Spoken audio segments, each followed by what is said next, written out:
Hello, SSS members! It's me, Angel. Welcome sa aking YouTube channel. Sasagutin ko tong comment ni Ma'am Jessa. Hi, Ma'am. Sabi niya, please po don't make other vlog info regarding 3 months only contributions of a voluntary member. Give us an idea of out maternity benefits claim. Okay, take note number 1.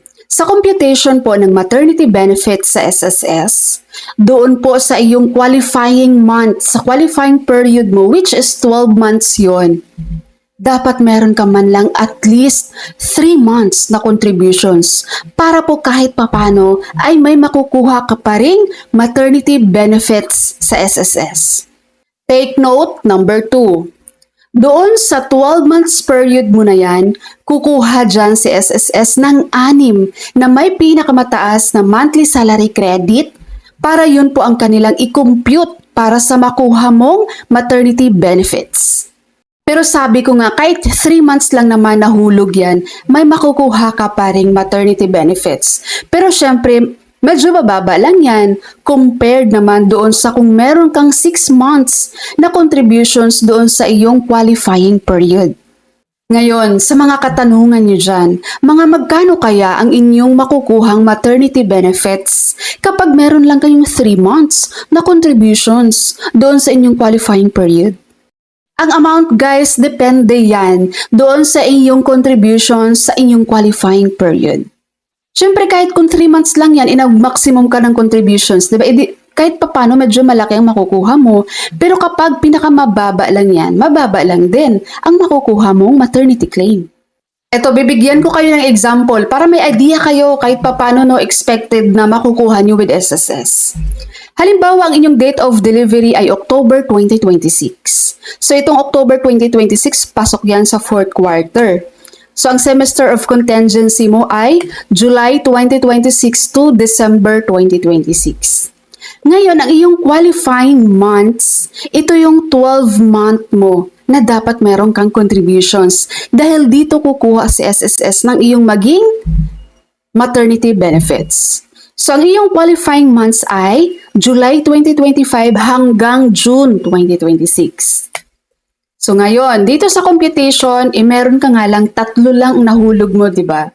Let's say humabol ka lang ng contributions. Tapos ang hinulog mo ay tig 750 pesos lang. Pinaka-minimum na contribution sa SSS.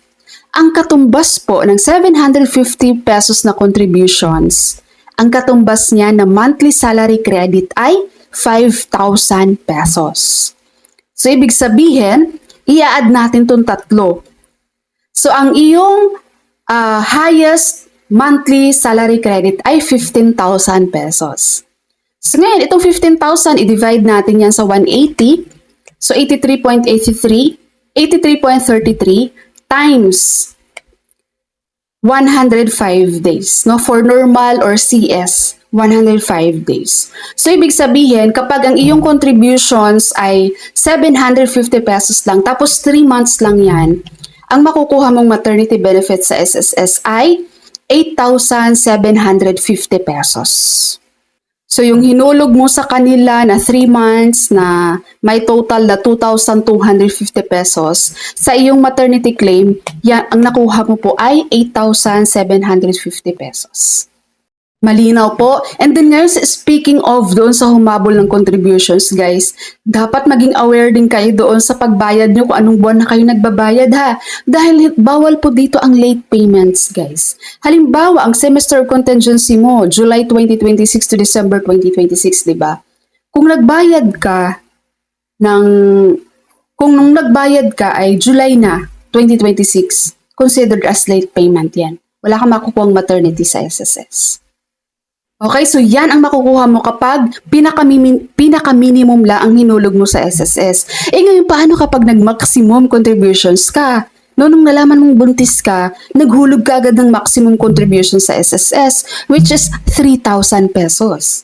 So ito yon ang maging computation.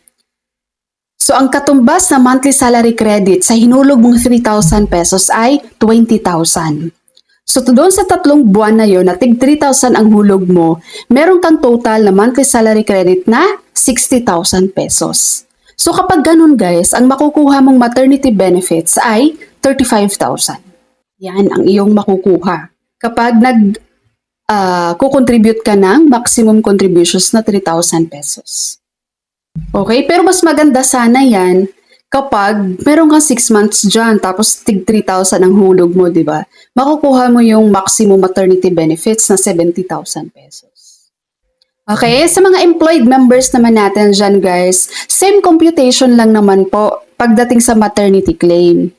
Meron nga lang kayong salary differential na computation, pero yung salary differential, hindi po yan shoulder ni SSS. Sa company nyo po yan, sa employer nyo. Okay, kay SSS, maternity lang.